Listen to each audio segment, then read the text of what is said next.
Zorba e este é o meu sinal.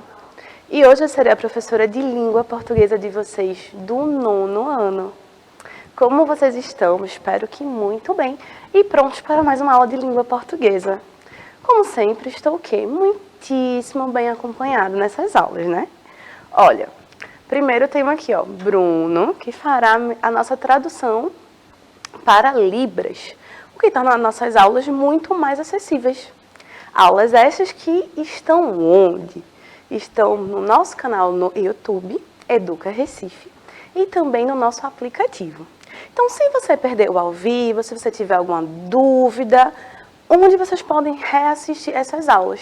Vocês podem entrar no YouTube, no canal Educa Recife, e a gente tem o quê? Uma playlist com todas as aulas, de todas as disciplinas, de todos os níveis, tá certo? E temos também o nosso chat Educa Recife, que se você não tem, tá na hora de ter, gente. Vocês podem baixar tanto para Android quanto para iOS, nas lojas de aplicativo ou no QR Code que está na tela, tá certo? E nesse chat, e no aplicativo, qual é a grande vantagem? É o chat. E nesse chat a gente tem esse momento de quê? De interação. E hoje quem faz nosso chat é a nossa queridíssima professora de língua portuguesa, Viviane Santos. Vamos lá dar um oizinho para ela? Oi, 9º ano, tudo bem com vocês? Eu já tô aqui, ó, pronta, conectada, postos e, né, querendo a interação de vocês. Então, façam o login no app para conversar com a gente durante a aula hoje vai ser sobre autorretrato. Tenho certeza que parece uma coisa muito antiga, assim, que ninguém faz, quando na verdade está todo mundo praticando o autorretrato o tempo todo. Então, a gente vai conversar sobre isso durante a aula, tá certo? Exatamente, e vocês têm que lembrar que não precisam ter medo de perguntar, tá certo? Esse feedback é importante. Então, se tiverem alguma dúvida, algum comentário, se eu fizer alguma pergunta e vocês quiserem responder, joga lá no chat, que eu juro que Vivi é adorável.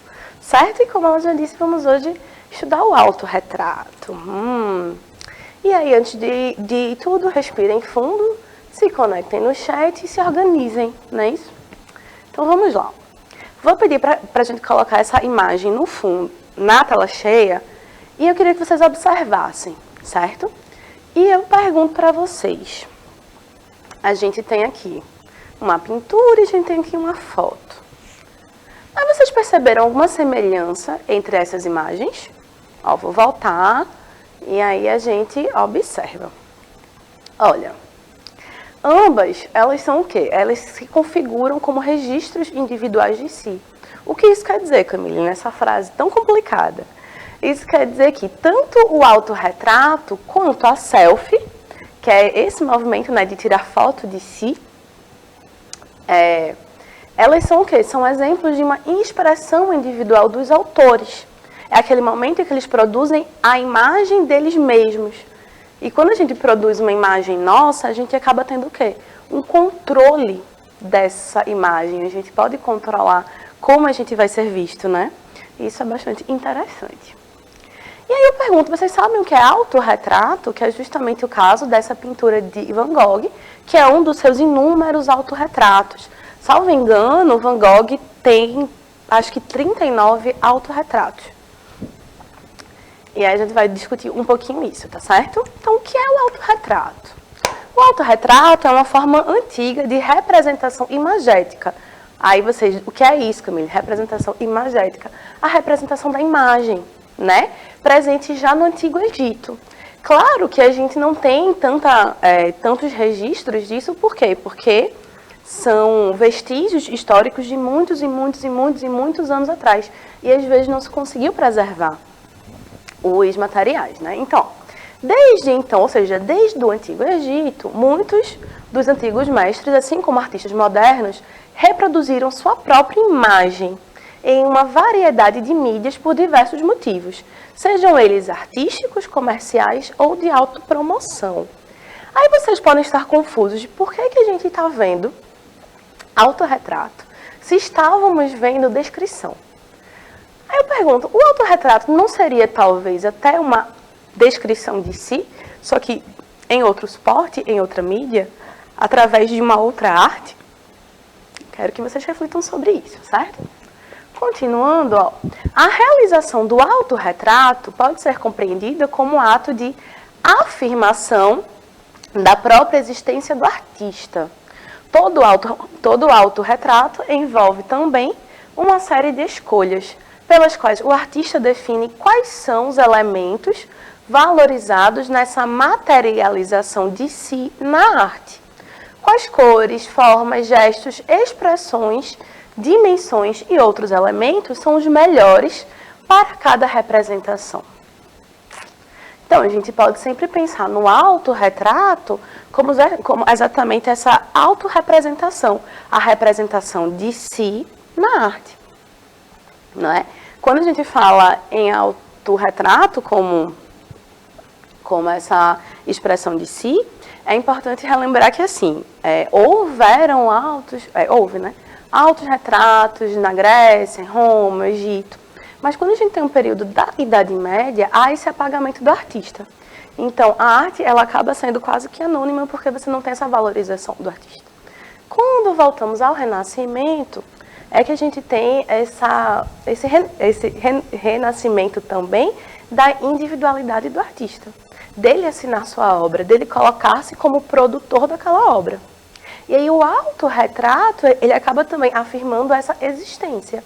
E aí percebam que hoje em dia é muito fácil a gente tirar uma foto de si, né? Basta pegar o celular, pronto. Mas vocês já pensaram num período em que às vezes as pessoas nem tinham exatamente muitos espelhos?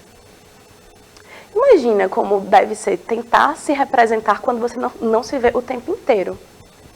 E as escolhas do artista em que cores, que pinceladas, que formatos, que fundo usar, são o quê? São símbolos, são signos que vão falar muito sobre o artista, sobre como ele se vê. Não é? Uma coisa é um autorretrato, outra coisa é o retrato de alguém, um retrato seu feito por outra pessoa. Por quê? Porque os olhares eles mudam. A minha percepção de mim talvez seja diferente da percepção da professora Vivi sobre mim, ou de Bruno sobre mim. Então, pensem nisso aí. Então, ó, assim como quando escolhemos as palavras para nos descrevermos ou descrevermos outras pessoas, que é quando a gente faz a descrição de si e a descrição do outro, outras pessoas ou seres e objetos, a escolha dos signos para a autorrepresentação do artista podem dizer muito de si e do contexto da obra. Então, assim como quando eu escrevo um perfil sobre mim e eu escolho exaltar as minhas qualidades, é uma escolha de representação, né? Só que eu faço como com as palavras. Mas se eu fosse boa em pintar, coisa que não sou, talvez eu pudesse fazer um autorretrato de mim. Um autorretrato de mim é pleonasmo, né, gente? Perdão. Fiquei o quê? Empolgada. Um autorretrato, eu posso escolher exaltar as minhas qualidades, mas eu posso também até desconstruir tudo o que eu acho. Acho que a gente podia tentar isso aí, hein? Eu acho que a gente poderia tentar, na verdade. A gente faz, nós duas fazemos, a professora Adriana faz um autorretrato também, a gente faz desenhado. E traz aqui para os meninos verem. É uma ótima ideia, na verdade. Na próxima aula a gente pode trazer exatamente esse exercício. E vocês também podem tentar em casa. Veja, não precisa ser bom em pintar, mas vocês podem, por exemplo, produzir um autorretrato por foto. E vocês pediram para alguém tirar a foto de vocês. E aí vocês vão ver essa diferença do olhar, né? Às vezes a gente não gosta de algo nosso e a gente tem uma cisma, né? E aí a outra pessoa olha e acha isso até bonito. Então é também um exercício de se olhar diferente, né? Então, ó. E aí vamos falar um pouquinho de Van Gogh, né? Nessa produção constante de autorretratos. Então, o mais pesquisei que ele pintou 35. Pronto, perdão. Olha aí, a professora Viviane, como sempre, trazendo o quê? Conhecimentos acurados. Foram 35 e eu falei acho que 39, eu me empolguei. Mas 35 autorretratos. Considerando que ele produziu durante somente uma década de sua vida. Bastante coisa, né? E, curiosamente, não é porque ele era narcisista, não, gente. Não é porque ele amava a sua própria imagem, não.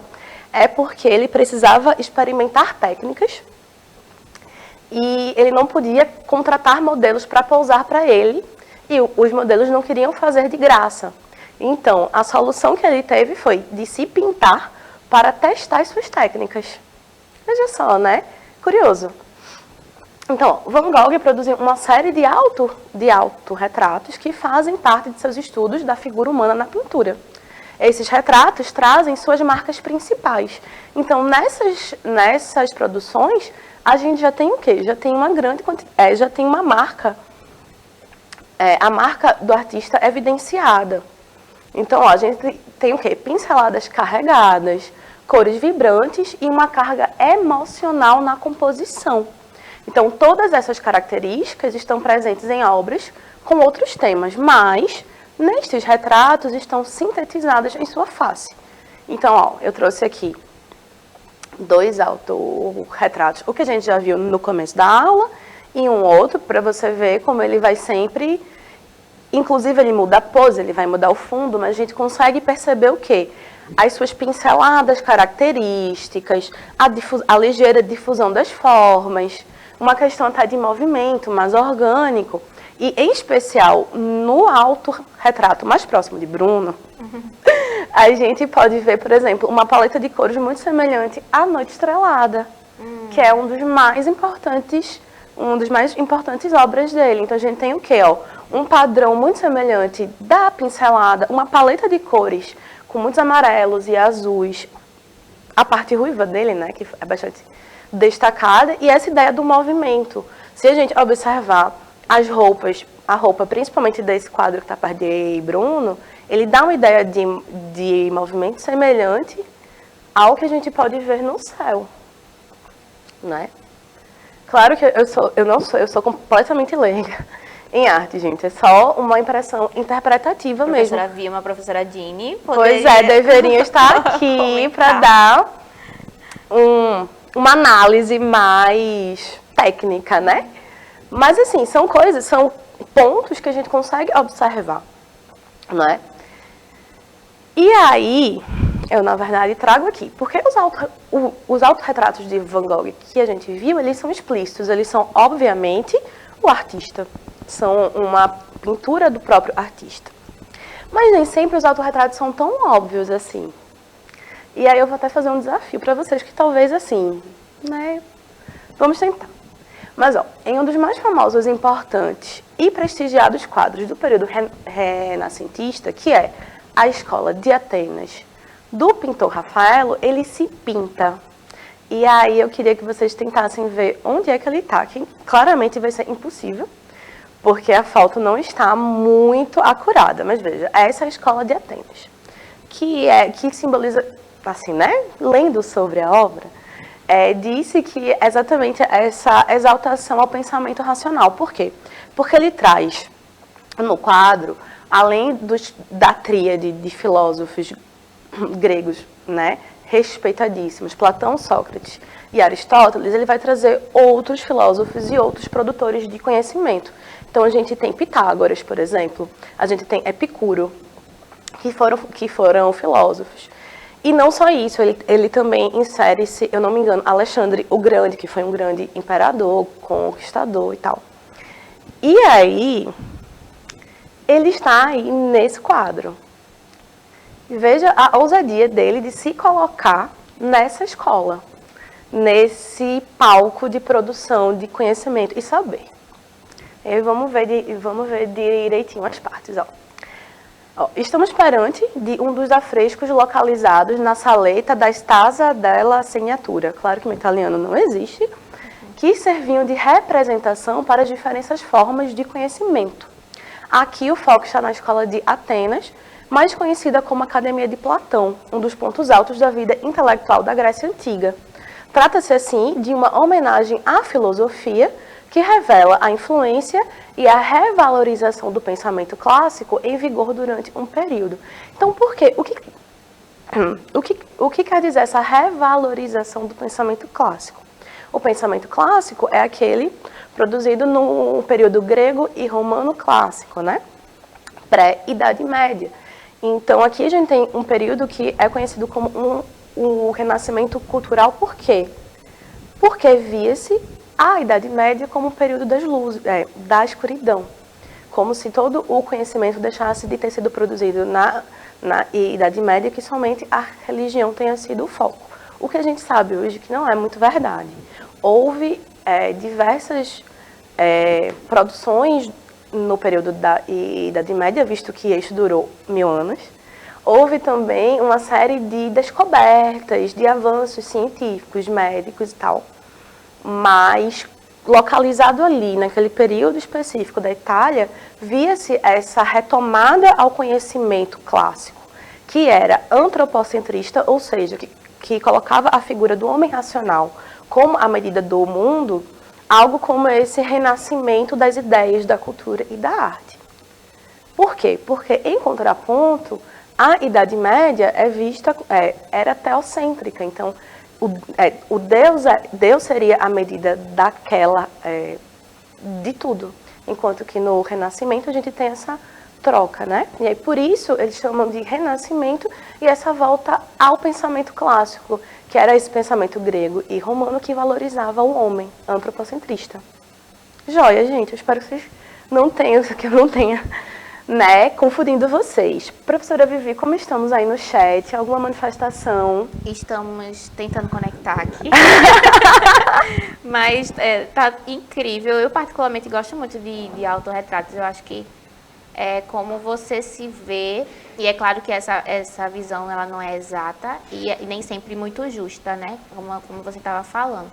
Às vezes, eu acho que você pode inclusive usar o autorretrato para fazer uma espécie de cura das coisas que você desgosta ou das coisas que você não superou. Por exemplo, se eu não gosto do meu nariz, eu posso fazer um nariz saltado, sabe, fazer uma série de estudos sobre o seu nariz, por exemplo. De forma satírica até, sabe, para tentar curar as coisas que lhe doem também. Eu acho que a gente precisa, com o autorretrato também, e ao longo da vida, minha gente, e aí vem o coach do dia, e curando as nossas receios com relação à nossa aparência, assim, porque a beleza é em todas as pessoas, minha gente.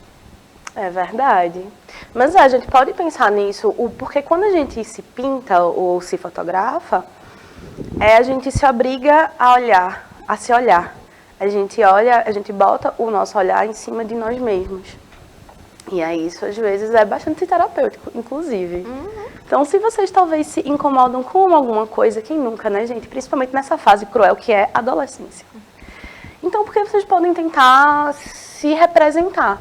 Se olhar o que não gostam particularmente e às vezes achar um ângulo que goste, uma perspectiva interessante. Não é? Por que não tentar? E aí, falando sobre o quadro, né, sobre o afresco, então, dispostas numa perspectiva sem falhas, como se fossem atores posicionados, a pintura apresenta cerca de 60 figuras, que cruzam e discutem as suas teorias, representando algumas das mentes mais brilhantes da Grécia Antiga. Então, aqui a gente tem o quê? Um artista que vai pintar quase que os valores da época, né? Visto que buscava-se esse renascimento do saber e da cultura clássica, e que fique registrado que esse movimento sempre acontece depois de um período mais obscuro das ciências e etc, tá? E aqui eu trouxe pra gente ver as partezinhas do quadro, tá? Aqui a gente tem Platão e Aristóteles no centro do quadro. Eu vou até voltar aqui para vocês verem, ó. São essas duas figuras bem embaixo dos arcos principais, eles são os centros. É para onde a gente olha primeiro, né? Aí a gente tem também Sócrates, que não está bem no centro, mas aí Sócrates também é um filósofo que, como eu posso dizer, ele quase que não buscava um reconhecimento ou fama, né? Acho que Platão e Aristóteles, eles organizaram os pensamentos, né? Sócrates não deixou nada escrito. O que a gente conhece de Sócrates é por Platão e Aristóteles. Então, ele está aqui, ó, fazendo o que ele sempre faz, que é a discussão das suas ideias. Ele está mais pro lado distante de Bruno, gente, porque assim, eu vou falar esquerda da direita errado, porque na TV a gente fica trocado, certo? Então, vamos usar Bruno, maravilhoso, como referência. Então, do lado oposto de Bruno, a gente tem Sócrates falando sobre as suas teorias, né? Que está aqui, ele sempre nesse movimento da conversa, do diálogo, que era como ele passava as suas reflexões. E aí, além da tríade do pensamento filosófico ocidental, vocês acreditam se eu disser que é um autorretrato? Acreditam, né? Porque eu já falei. Eu sempre faço isso, eu spoilo minhas aulas. Mas onde é que ele está? E aqui a gente tem Rafaelo, que é o autor de toda essa lindeza, porque eu acho essa obra impressionante. E ele olha, ele parece olhar fixamente para fora da tela, para o público, para o espectador. Observem que as outras figuras, observem, vocês não tem como, mas pesquisem esse quadro. As outras figuras, elas interagem entre si. Rafaelo interage com o público. E aí a gente pode ver o que aqui? Uma inserção, essa inserção quase como uma assinatura, né? E porque ele representa se afirmando ali. Ele fez esse quadro, ele está olhando para o público. É bem interessante. E não é o único exemplo. A gente tem, por exemplo, Velázquez mais na frente, quando pinta as meninas, vocês podem também pesquisar, ele se pinta no reflexo de um espelho no fundo da tela. Então é quase uma assinatura escondida, é um elemento interessante do autor que olha a sua própria obra, de dentro da obra. É isso que eu ia dizer. O barroco tem uma característica muito semelhante, né? De querer colocar um reconhecimento e, ao mesmo tempo, o telespectador, a pessoa que está observando o quadro, para ter várias nuances daquilo. Ele não é mais uma única imagem, ele é várias camadas de significação. Exatamente. E agora, observando essa foto maravilhosa, que eu juro, eu não superei. Eu produzindo a aula, eu chamei a professora Vivi para olhar essa foto, que é adorável. Eu pergunto a vocês, como vocês imaginam que foi a primeira selfie do mundo? Será que vocês acertam qual... Essa imagem também é maravilhosa. Qual das imagens a seguir foi a primeira selfie tirada na história? Letra A, letra B ou letra C? Sei não, viu? Tô bem em dúvida. Eu acho que essa B aí, eu acho que faz um tempo. Faz um tempo. E aí, pessoal? Pensem, qual seria o palpite de vocês? A resposta é a letra A. Essa é a primeira selfie da história, certo? E ela foi tirada em 1839. Vamos aqui ver um pouquinho, ó. A primeira pessoa a retratar a si mesma, isso no campo da fotografia, né? A gente está falando, as pinturas a gente já viu, que são uma das primeiras formas de representação e de autorrepresentação, mas a gente tem a descoberta da fotografia, que vai revolucionar a parte imagética, assim, tudo, né? Então, vê. Foi o norte-americano Robert Cornelius, em outubro de 1839. Segundo Stephen Perloff, editor da revista The Photo Review, essa é considerada também a primeira foto de uma pessoa nos Estados Unidos da América. Então, veja, ele não só fez uma selfie, a primeira selfie, como ele também fez a primeira fotografia de uma pessoa. E aí, observem, hoje em dia a gente tira uma selfie em 2 segundos, né? Na época, Cornelius tinha 30 anos e instalou sua câmera na parte de trás da loja da família na Filadélfia, para poder fazer esse retrato. Removendo a tampa da lente e, em seguida, correndo para o quadro, ele precisou ficar sentado de 3 a 15 minutos. Outra fonte falava de 10 a 15 minutos. Eu acredito mais na 10 a 15 minutos. Por quê? Porque ele fez isso diante do seu daguerreotipo. Eu acho dificílimo falar essa palavra. Que é uma versão mais primitiva da câmera fotográfica. Ele precisou polir uma placa de alumínio. E aí precisa desse tempo da exposição para que a imagem fique gravada pelo jogo de luzes, de luz e a câmera escura. Quando vocês forem estudar física no futuro, vocês vão entender o que eu estou dizendo. E aí, na parte de trás da imagem, ele escreveu a primeira fotografia com luz já tirada, em 1839. E aí, o que a gente pode destacar de semelhante entre a selfie e o autorretrato? São o quê? Expressões individuais dos autores. E através dessas expressões artísticas, eles têm o quê? Controle da imagem que colocam no mundo. E aí, será que a gente pode fazer a mesma coisa através das palavras? A gente pode.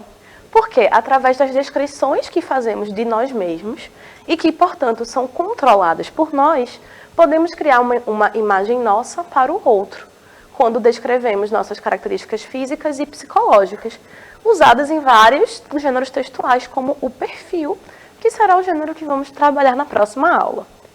Mas hoje, ela ainda não acabou, pessoal, porque hoje é o Dia Internacional da Mulher, 8 de março. E é um dia de celebração, mas é principalmente um dia de luta. Porque ainda estamos em pleno século XXI e ainda temos uma sucessão de desigualdades de direitos, né, entre gêneros. Então a gente precisa pensar sempre em luta. E não só em luta, mas eu pergunto para vocês, quantas artistas mulheres vocês consomem? Quantas autoras vocês leem? Quantas artistas vocês escutam? Quantos diretores de cinema vocês assistem? Quantas mulheres culturalmente a gente consome?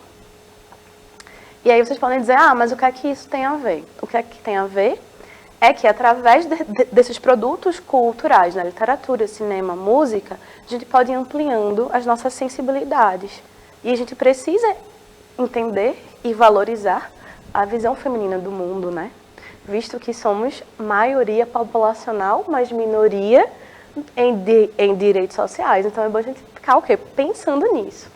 E como sugestão, eu trouxe diversas autoras, algumas autoras mulheres brasileiras que a gente precisaria talvez conhecer. Então a gente tem Conceição Evaristo, Clarice Lispector, Cecília Meirelles, Raquel de Queiroz e Agnes Souza, que é uma poeta pernambucana. Então, e contemporânea. Então eu acho que é importante a gente, né, pensar sobre isso, gente. Então, para terminar a aula, eu trouxe uma citação de uma das minhas autoras preferidas, que vocês vão ficar enjoados de saber, porque eu realmente gosto muito, que é quando ela diz que boas histórias são boas histórias, não importa como estejam caracterizadas. E eu trouxe isso por quê? Porque às vezes há uma resistência a se ler as histórias das mulheres, a se ouvir as histórias produzidas por mulheres, mas no fim são histórias. Não importa como elas sejam caracterizadas, né? Categorizadas. E aí eu vou passar para a professora Viviane para ela se despedir de vocês. É isso, né, minha gente? História é história, imaginação é imaginação. Então a gente precisa parar. Porque a gente que consome a história e não para pensar quem fez, quem produziu, quem é que está criando por trás. Mas é sempre bom ir atrás também de ler essa diversidade que existe no mundo, tá certo? Espero que vocês tenham gostado da aula. A gente se despede por aqui. Um cheiro e até a próxima. E aí, complementando a fala, vocês podem perguntar, mas por que precisa se consumir? Porque a gente precisa consumir diversos pontos de vista. A gente precisa, porque as vivências, elas são diferentes. É a mesma coisa do autorretrato e do retrato. Uma coisa é, sei lá, alguém escrever sobre uma experiência feminina. Outra coisa é uma mulher escrever sobre uma experiência dela. E a gente tem uma diversidade de pontos, de olhares. E aí, a partir disso, a gente consegue construir um pensamento crítico, né? Que eu acho que é um dos nossos principais objetivos. Então, eu gostaria de agradecê-los, agradecer a Bruno, maravilhoso, que estava aqui fazendo a nossa tradução, a professora Viviane pelo suporte maravilhoso no chat e a produção que permite que essas aulas cheguem até vocês. Então, um beijo e até a próxima.